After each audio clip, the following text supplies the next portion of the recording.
Julian si aggiustò la cravatta allo specchio, preparandosi mentalmente per un'altra serata in ufficio. La vita era prevedibile, confortevole persino, una routine che pensava di condividere con Elena, sua moglie da 5 anni. Ma il conforto spesso nasconde crepe. Quella sera la crepa si allargò in un abisso. «Elena?» iniziò Julian entrando nel soggiorno, la sua valigia che lo fissava dall'angolo. «Vai da qualche parte?» Lei non batté ciglio, la sua mano ferma sul manico della borsa. «Julian, ho bisogno di spazio. Sto vedendo qualcun altro». La sua voce era calma, ma le parole colpirono come un pugno. Julian rimase impietrito, il suo polso che rimbombava nelle orecchie. «Stai cosa?» «Non ti sto lasciando», disse Elena in fretta, come se ciò facesse la differenza. «Ho solo bisogno di vedere se c'è più nella vita di... questo». «Questo», ripeté Julian, indicando la stanza, se stesso. «È così che ci vedi, come questo».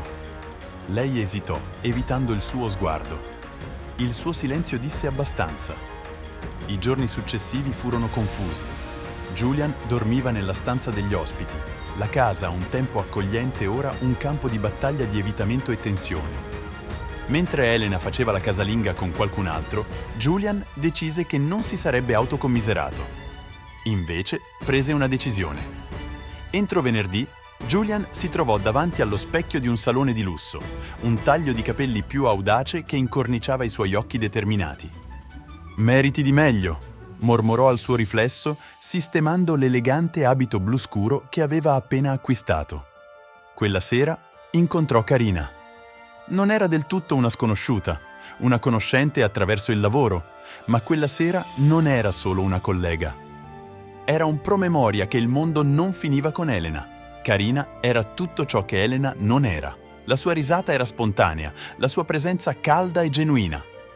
In un jazz bar illuminato fiocamente, Julian riscoprì qualcosa che pensava di aver perso: la gioia.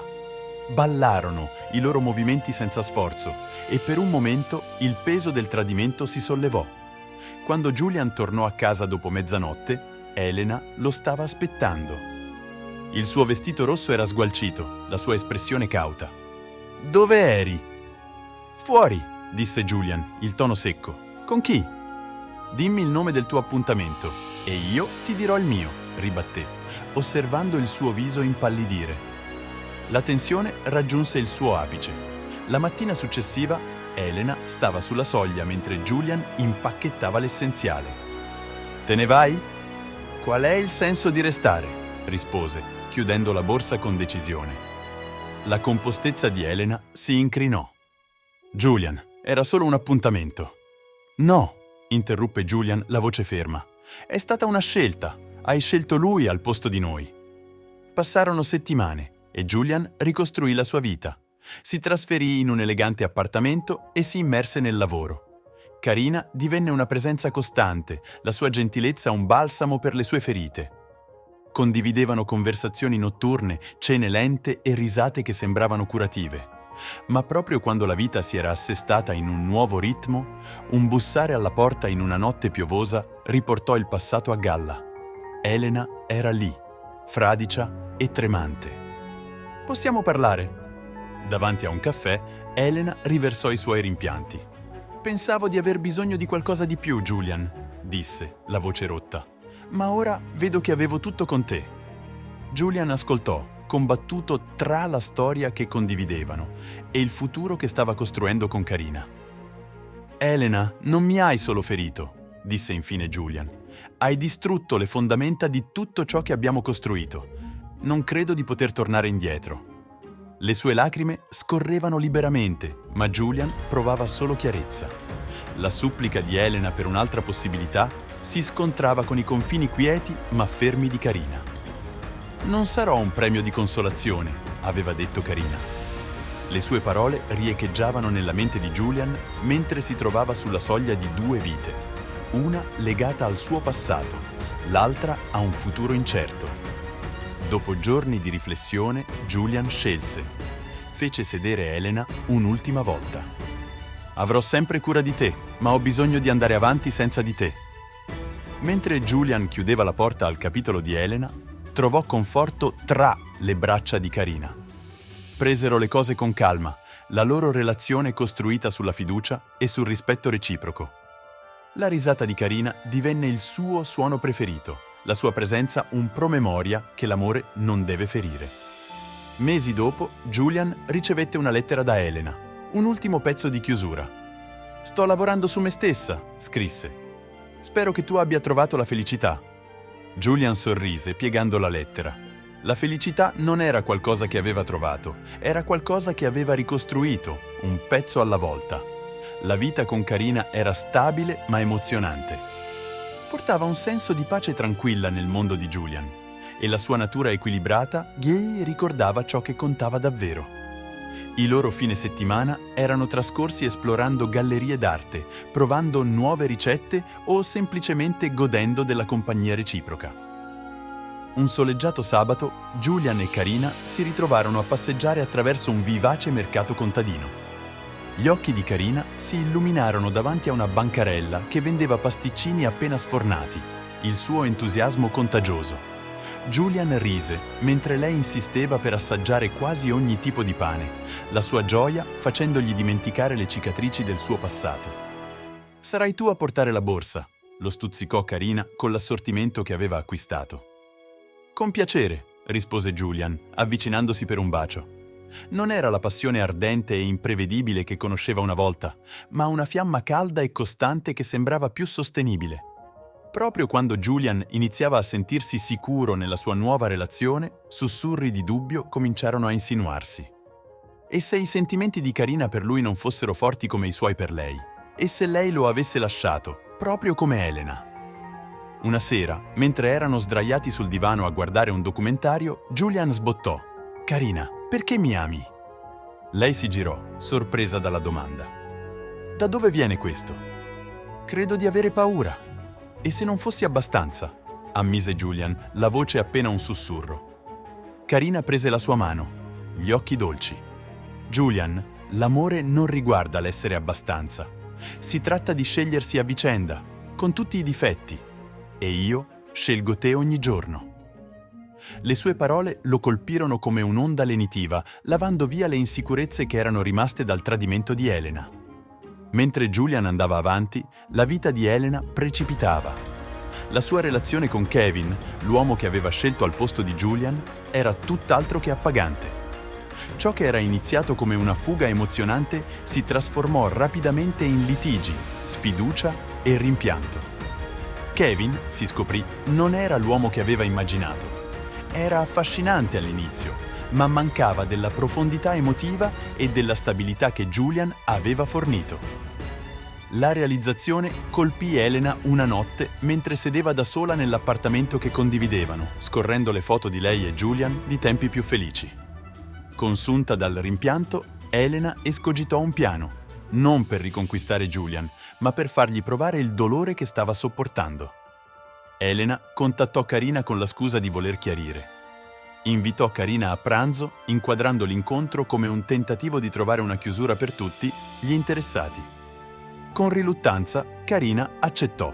Durante l'incontro, Elena finse vulnerabilità, versando lacrime mentre descriveva la sua complicata storia con Julian.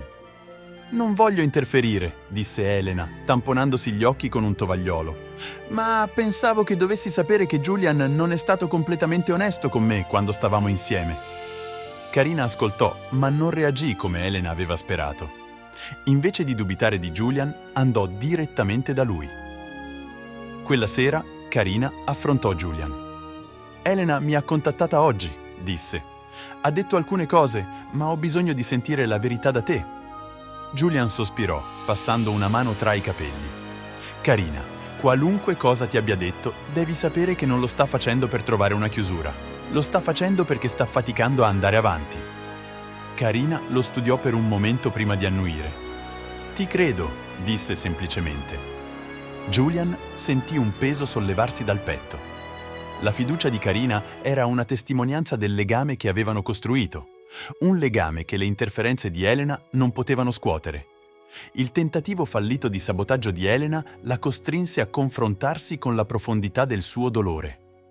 Per la prima volta riconobbe che le sue azioni avevano conseguenze, non solo per Julian, ma anche per se stessa.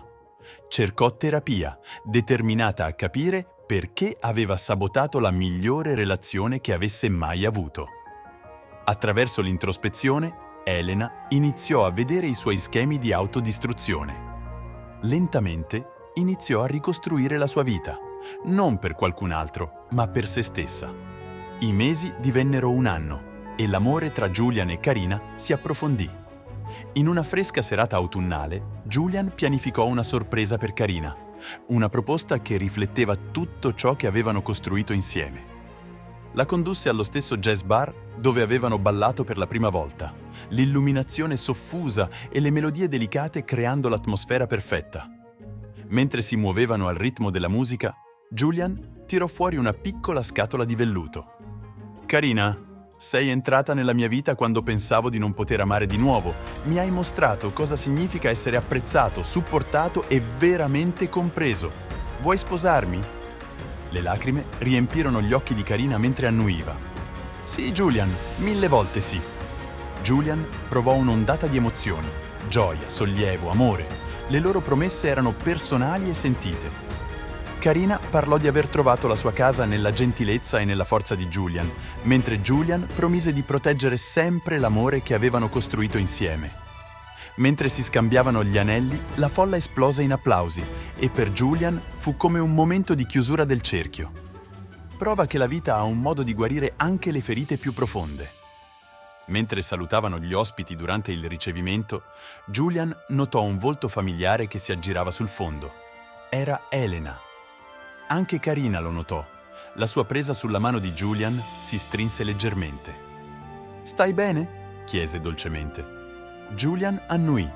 «Lascia che le parli». Si avvicinò a Elena, i suoi passi misurati. Lei sembrava diversa, più pacata, il suo atteggiamento un tempo focoso sostituito da un'umiltà silenziosa. «Elena», disse, il tono neutro, «cosa ci fai qui?» «Non ero sicura se dovessi venire», ammise, «ma volevo congratularmi con te e scusarmi. Non per la milionesima volta, ma sinceramente. Meriti questa felicità, Julian. Sono felice che tu l'abbia trovata». Julian la studiò, cercando qualsiasi secondo fine, ma non ce n'era. Era semplicemente una donna che cercava di rimediare. «Grazie, Elena», disse dopo una pausa. «Significa molto». Si separarono con una stretta di mano, un gesto simbolico che segnava la fine del loro capitolo insieme. Dopo il matrimonio, Julian e Karina si tuffarono nella costruzione della loro vita insieme. Acquistarono una deliziosa casa da ristrutturare in periferia, trascorrendo i fine settimana a dipingere pareti e piantare fiori in giardino. Karina perseguì il suo sogno di aprire una panetteria boutique, mentre Julian ampliò la sua carriera nel campo dei discorsi motivazionali, condividendo la sua storia di resilienza e crescita personale. I suoi discorsi ispiravano gli altri a trovare forza di fronte al dolore e a credere nelle seconde possibilità, non necessariamente con gli altri, ma con se stessi. Il percorso di Elena non fu senza difficoltà, ma le sue sessioni di terapia le avevano insegnato l'importanza della consapevolezza di sé e della responsabilità. Si trasferì in una nuova città, iniziò a lavorare come consulente e si concentrò sull'aiutare gli altri a navigare nelle proprie relazioni. Anche se occasionalmente pensava a Julian, non era più col rimpianto. Invece era con un senso di chiusura e gratitudine per le lezioni che la loro relazione le aveva insegnato. Un giorno Elena incontrò qualcuno che la vedeva per chi era ora, non per chi era stata. Era una relazione tranquilla e modesta, ma era esattamente ciò di cui aveva bisogno. Anni dopo, Julian e Karina accolsero la loro prima figlia, una bambina di nome Mia. Tenendola in braccio per la prima volta, Julian provò un'ondata di emozioni, gioia, amore e un senso travolgente di scopo. La genitorialità portò le sue sfide, ma Julian e Karina le affrontarono insieme, il loro legame più forte che mai. Una sera, mentre sedevano sul loro portico guardando Mia camminare sul prato, Julian si rivolse a Karina. «Se qualcuno mi avesse detto allora che sarei finito qui, con te e lei, non ci avrei creduto». Karina sorrise, appoggiando la testa sulla sua spalla. La vita ha un modo di sorprenderci, vero? Julian annuì, rendendosi conto di quanto fosse vero.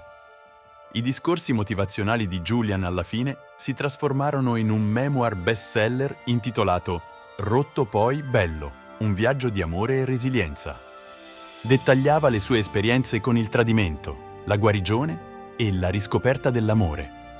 Il memoir risuonò con lettori in tutto il mondo, molti dei quali trovarono speranza nel viaggio di Julian. Karina lo supportò in ogni passo, orgogliosa di come aveva trasformato il dolore in scopo. Mentre Julian firmava copie a un evento del libro un giorno, apparve una faccia familiare in fila. Elena.